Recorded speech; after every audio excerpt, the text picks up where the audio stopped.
tu te reconnais peut-être dans cette situation où ton partenaire te dit qu'il a besoin de sa liberté, peut-être qu'il veut passer plus de temps avec ses amis, partir en week-end seul, ou consacrer plusieurs soirées à un projet professionnel, peut-être qu'il a moins envie de s'engager qu'avant et que tu le sens dans une forme de délitement à l'implication, et toi tu te demandes, est-ce qu'il s'éloigne de moi? Est-ce que je vais le perdre?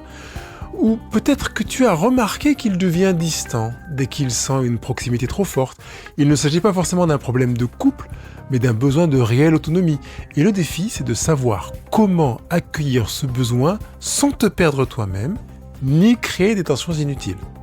Aujourd'hui, on va explorer ce que veut vraiment dire « il veut sa liberté », comment le comprendre, comment respecter ce besoin tout en préservant ton propre équilibre et surtout, comment construire une relation saine où chacun peut évoluer librement. Je te propose donc un menu clair. On commencera par comprendre le besoin de la liberté et ce qu'il cache vraiment. Ensuite, je te donnerai des pistes concrètes pour accueillir sa liberté sans te sentir rejeté ou mis à l'écart. On parlera aussi de ta propre liberté, évidemment, comment rester aligné avec tes besoins tout en vivant ce couple. Et enfin, on terminera avec un temps où je partagerai les pièges à éviter absolument, ceux qui font basculer une relation vers la frustration, la jalousie ou la perte de confiance et la rupture parfois même. Je m'appelle Pascal Kionkion, coach en succès conjugal. Je t'invite à t'installer confortablement et nous allons voir ensemble comment vivre avec un partenaire qui veut sa liberté tout en cultivant l'équilibre et la complicité dans ton couple.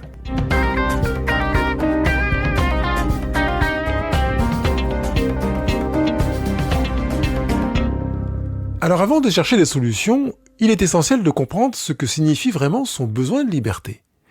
Quand par principe on va chercher des solutions avant d'avoir véritablement fait l'état des lieux et y chercher à comprendre et maîtriser la compréhension d'un sujet, il y a de grands risques que la solution qu'on apporte ne soit pas adaptée.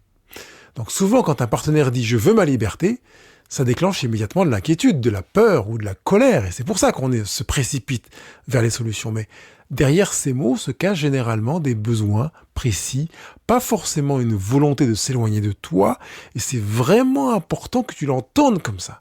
Parce qu'il y a fort à parier que dans tes croyances intérieures, il y a une sorte d'alarme qui se soit enclenchée en se disant « paf, mon couple est en danger, il veut se séparer de moi, il me rejette ou il m'abandonne, il veut s'occuper d'autre chose que de moi et prendre de la distance. » Et je préférerais véritablement que tu ne t'engouffres pas dans cette voie qui, il est vrai, peut être juste, mais qui ne l'est pas forcément.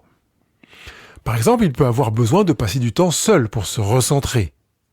Et peut-être qu'il adore courir le matin ou se plonger dans un projet personnel le soir. Ça ne veut pas dire qu'il t'aime moins, simplement qu'il a besoin d'espace pour respirer. Mais tu vas me dire, oui, mais Pascal, avant, on était beaucoup plus proches. C'est pas parce que ton partenaire veut être moins proche qu'il t'aime moins. Il cherche à répondre autrement à un de ses besoins, possiblement. Oui, Pascal, me diras-tu, avant, on était beaucoup plus tendre. Ce n'est pas parce que ton partenaire est moins tendre avec toi qu'il t'aime moins. Il cherche sans doute à répondre à un besoin par une voie différente que celle de la tendresse par laquelle il répondait à son besoin antérieurement. Et tu pourrais me dire, oui mais Pascal, et tu pourrais continuer à faire ça pendant 176 ou 235 réponses. Enfin, questions, préoccupations, et tu te retrouverais avec à peu près la même réponse de ma part. Ça n'est pas parce que ton partenaire fait ça que ça veut dire qu'il t'aime pas, ou qu'il t'aime moins, ou qu'il ne veut plus du couple. Il a peut-être peur de prendre son autonomie. Surtout s'il a connu des relations où il se sentait étouffé.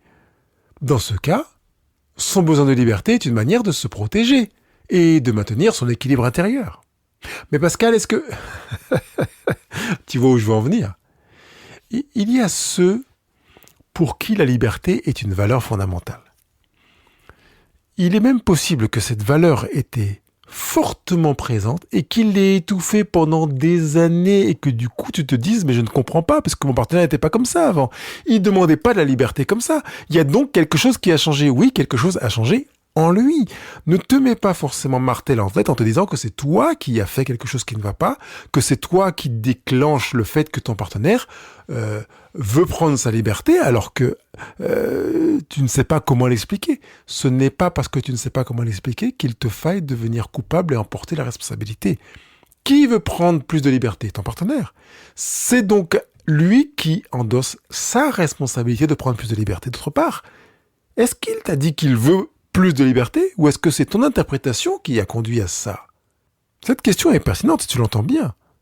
Par conséquent, elle peut nourrir le fait de se dire « Ok, je ne vais pas commencer à défendre quelque chose, mais véritablement à venir à la quête de savoir ce qui peut se cacher dans « je veux plus de liberté ». Regarde, ton partenaire a des valeurs fondamentales. Et dans ces valeurs, il est possible qu'il ait la liberté. Comme je l'ai dit tout à l'heure, il est possible qu'il n'était pas en conscience vraiment d'avoir besoin de cette liberté. Peut-être qu'il s'est tu pendant un moment et maintenant, il veut se sentir vivant et motivé. Il veut se sentir choisir. Il veut se voir décider, gérer son temps comme il l'entend. Ça ne veut pas dire qu'il ne veut pas de toi. Et pour des personnes qui voient jaillir en elles ce besoin de se sentir vivant, de ressentir la liberté, etc., qu'elles aient 40 ou 50 ans ou 60 ans, parce que ça peut se passer même plus tard, eh bien, ça ne veut pas dire que ces personnes veuillent augmenter l'espace entre elles et leurs partenaires. Ça veut dire que ces personnes veulent créer un nouvel espace pour elles-mêmes dans lequel elles voient se manifester leur identité, une part de l'essentiel d'elles-mêmes. Il est important de faire la distinction entre un vrai besoin de liberté et ce qui révèle une fuite ou un mécanisme de défense. Or, sans avoir tendu le micro à ton partenaire, tu ne peux pas savoir s'il est dans un vrai besoin de liberté ou dans une fuite. Et parfois, derrière le mot liberté, il peut y avoir de la peur, de l'engagement par exemple, un manque de confiance en soi, des blessures passées qu'il projette sur le couple, des frustrations entretenues dans lesquelles il s'est auto-interdit alors que toi-même tu ne l'as pas interdit à faire certaines choses, donc il s'est auto-censuré, auto-limité, et qu'il se dit « je ne veux plus ». Ça ne veut pas dire que je ne veux pas du couple, ça veut dire que je ne veux plus vivre comme avant. Ce qui est difficile en face, c'est que quand on est avec un partenaire qui commence par dire « je ne veux plus », c'est qu'on ne sait pas ce qu'il veut, ou on ne sait pas comment il veut ce qu'il veut.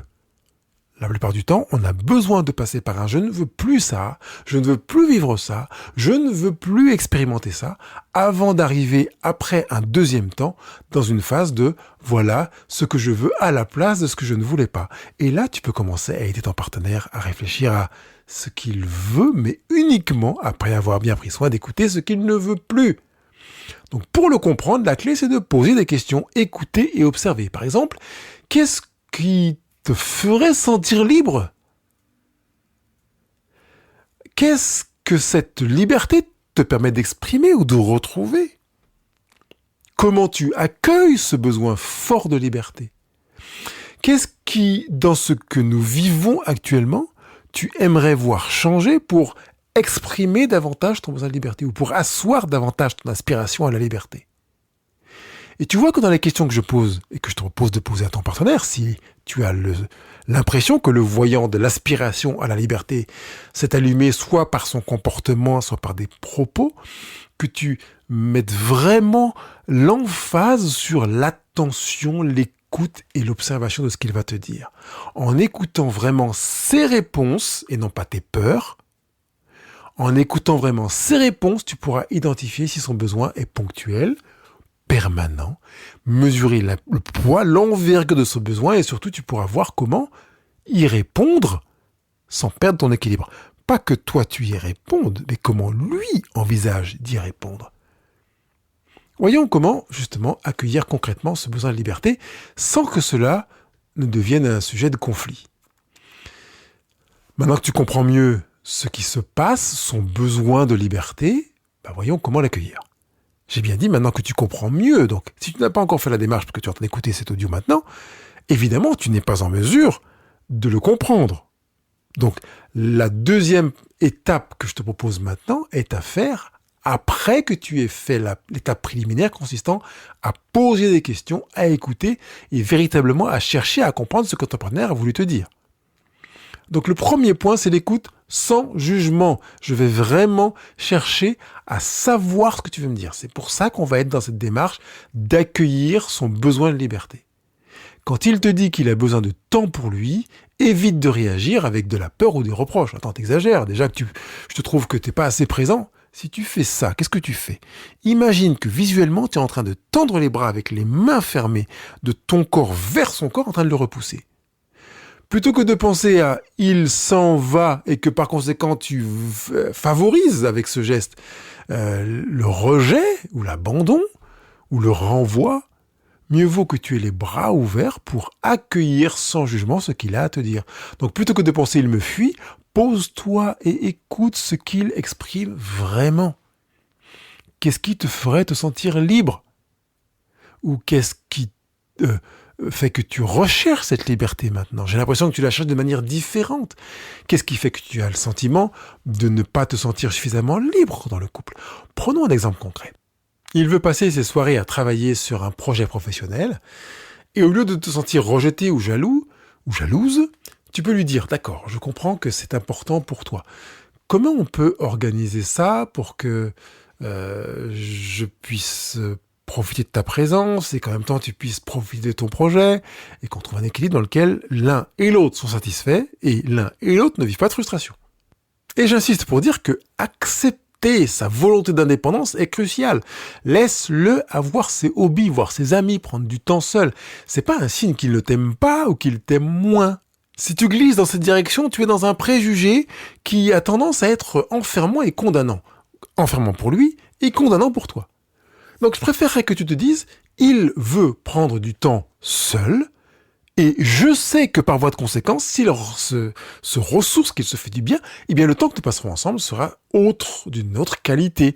Et peut-être sera-t-il en mesure de se ressourcer et donc de mieux vivre la relation avec moi. D'accord ? Donc, en général, quand on a un partenaire qui va faire un truc génial, il va faire sa partie de golf, son match de basket, il va avec ses potes, il revient, il est dégoûté de sa soirée, de son après-midi ? Non, il est content, il est ravivé. Parfois, il est physiquement fatigué, si ça a été éprouvant comme un sport, mais il est content, il a envie de partager. Donc, ça veut dire qu'il y a des opportunités de connexion qui se sont ajoutées parce qu'il a vécu son temps seul à lire, à faire du ménage, du bricolage, je ne sais pas quoi, et qu'il s'est ressourcé, par exemple, à faire de la musique. Donc il est aussi important de maintenir la confiance et la sécurité émotionnelle. Ça veut dire que tu sais que ton partenaire t'aime, c'est évident, tu ne doutes pas de ça, donc vas-y avec cette conviction-là, en te disant que ça n'est pas parce qu'il te dit qu'il veut plus de liberté qu'il te rejette et qu'il ne t'aime pas. Même s'il prend du temps pour lui, rappelle-toi que la base de votre relation est solide. Si tu commences à douter, c'est toi qui participes à la fragiliser. Donc tu peux partager tes émotions sans blâmer ton partenaire. Dire je me sens parfois un peu seul quand tu es beaucoup pris par ton projet, mais je comprends que c'est important pour toi et je suis ravi que tu te ressources parce que je sais que tu te fais du bien, que tu es passionné, que tu veux le succès, tu veux le meilleur, c'est pour ça que tu t'impliques, donc je suis de tout cœur avec toi. Et tu vois, une approche comme ça montre que tu respectes sa liberté tout en exprimant ton besoin sans forcément le mettre en concurrence. Un autre point essentiel, c'est d'encourager sa liberté. Je crois que j'ai déjà dit, mais je veux réinsister là-dessus, sans la ressentir comme un rejet. Donc, tu vas vraiment adopter une mentalité dans laquelle tu vas te dire qu'il est tout à fait envisageable de rendre compatible son aspiration à la liberté et notre volonté d'épanouissement, ou la mienne, son désir de liberté et mon aspiration à ce que nous fassions des choses ensemble. C'est pas des opposés, c'est pas incompatible. Donc tu peux mettre en place des rituels ou des moments pour maintenir la connexion tout en encourageant des temps de liberté. J'ai appris rapidement quand j'ai commencé à me former à la gestion d'entreprise que plus il y a de choses à faire, mieux on va s'organiser. Ça veut dire que si ton partenaire a beaucoup sur son agenda, qui est très pris par le boulot, par les copains, par les amis, etc., et ben ça veut dire que tu vas organiser, vous allez travailler ensemble à mieux organiser l'agenda. Un dîner ensemble chaque semaine sans distraction. Un petit message ou un appel quotidien pour partager un moment de complicité. Un temps, on va se retrouver pendant un quart d'heure, 20 minutes, une fois par semaine pour échanger sur une question. Des temps de connexion, des rituels du matin. On va travailler ensemble à construire au lieu de se dire, oh, finalement, il est encore plus pris qu'avant, il veut plus de liberté qu'avant, ça veut dire qu'il veut plus de distance qu'avant. C'est pas du tout synonyme. Accueillir son besoin de liberté, c'est donc un équilibre entre l'espace que tu lui reconnais et les limites que tu te poses à toi-même. Il n'est jamais question d'aller poser des limites pour que l'autre réduise son champ de liberté. Il est question d'aller chercher à comprendre les raisons pour lesquelles ton partenaire veut manifester davantage de liberté, mais pas de poser des limites. Les limites, tu les poses à toi et à personne d'autre. Et comment préserver justement ta propre liberté ? C'est une question qui peut être aussi pertinente. Ton partenaire veut plus de liberté, et toi ?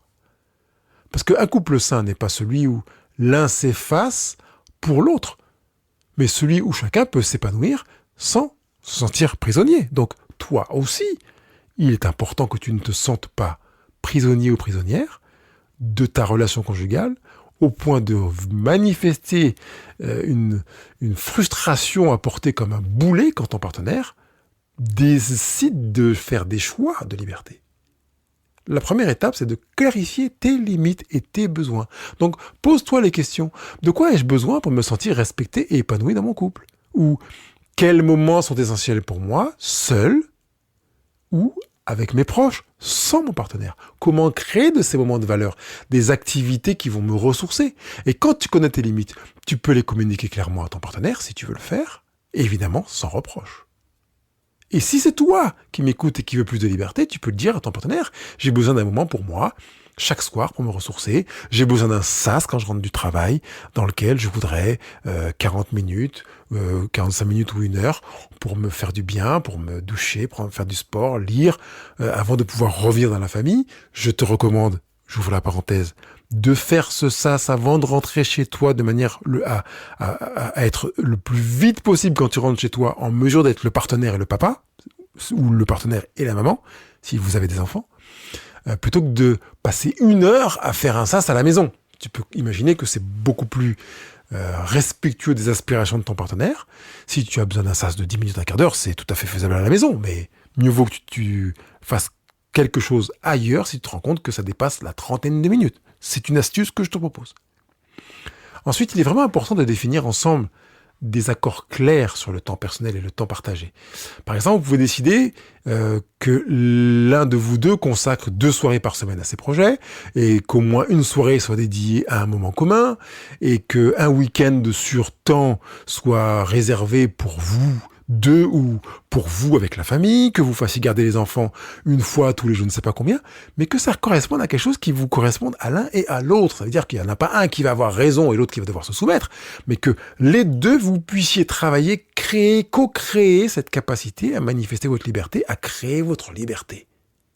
Trouver un équilibre entre projets communs et projets individuels, entre projets conjugaux, projets familiaux, est vraiment un champ CHMP dans lequel vous avez la possibilité de vous créer pour que l'un et l'autre vivent cette liberté. Parce que même si c'est pas toi qui demande la liberté, tu as besoin de manifester ta liberté. N'oublie pas que préserver ta liberté implique parfois de dire non. Et dire non à certaines demandes ou compromis n'est pas un manque d'amour. C'est simplement affirmer tes besoins. Par exemple, s'il veut sortir tous les soirs avec ses amis et que cela t'épuise, tu peux dire « J'accepte que tu sortes avec tes amis, mais ce soir, je préfère rester à la maison pour me reposer. » La limite, tu l'as posée à toi, pas à ton partenaire. Et préserver ta liberté, c'est aussi prendre soin de toi, de tes passions, de tes relations extérieures. Plus tu nourris ton individualité, plus tu peux te sentir épanoui et serein, sereine dans le couple. C'est un cercle vertueux en fait. Il se sent libre, tu te sens libre et la relation s'en trouve renforcée. Il est fort probable que si tu as une véritable difficulté à laisser ou à accepter que ton partenaire manifeste sa liberté, c'est que tu es dans une dépendance affective. Et je ne voudrais pas que tu vois ça comme une tare. C'est un fonctionnement. C'est une stratégie que tu as mise en place parce que dans ton histoire, tu as vécu des choses qui font que tu as été enclin ou encline à t'inscrire dans cette dynamique-là. C'est un fait. Génial si ton partenaire te dit qu'il veut plus de liberté, parce que ça va te permettre de saisir cette aspiration comme une opportunité pour te dire « j'ai besoin, moi aussi, de créer ma liberté ». Et les pièges que je voudrais que tu évites pour que la liberté de ton partenaire et la tienne coexistent harmonieusement, eh ben j'en vois 4. Le premier, c'est de céder à la manipulation ou au chantage émotionnel. Oh, si tu m'aimais, tu me laisserais faire ce que je veux, ou bien si tu m'aimais, tu passerais plus de temps avec moi, tu me laisserais pas comme ça, etc. Tomber dans ce piège, ça peut créer de la frustration et de la rancune. Rappelle-toi que l'amour n'exige pas de se sacrifier. et de sacrifier ses besoins pour la liberté de l'autre. Le sacrifice, c'est quelque chose que je veux qu'il soit étranger à la relation conjugale. Le deuxième piège, justement, j'y continue, c'est le sacrifice. Sacrifier ta propre liberté par peur de te perdre, ou de perdre ton partenaire. Ne pas dire non, ne pas oser poser des limites, ne pas prendre de temps pour toi peut sembler plus facile. Mais ça crée un déséquilibre. À long terme, tu risques de te sentir étouffé, frustré ou même invisible dans ta relation. Troisième piège, c'est juger ton partenaire ou le critiquer sur son besoin d'indépendance. Le besoin de liberté n'est pas une attaque personnelle. Ça n'a rien à voir avec toi. Ça n'a rien de chose contre toi. Donc critiquer ou lui reprocher ce besoin ne fait qu'alimenter de l'attention et de la compréhension et faire en sorte qu'il ait peut-être encore plus envie de s'éloigner ou tout soudainement envie de s'éloigner si ce n'était pas une initiative de départ. Donc la solution, c'est vraiment le dialogue, exactement, de poser les questions, comme j'ai dit depuis le début, de cet audio. Quatrième piège, confondre liberté et absence d'engagement. Il est important de comprendre que vouloir sa liberté ne signifie pas qu'il ne t'aime pas. Ça te rappelle des choses, hein. Je te l'ai répété, je ne sais pas combien de fois depuis le début de l'enregistrement. Ou qu'il s'engage moins. L'engagement peut exister en parallèle de l'espace personnel tant que la confiance et la communication sont présentes.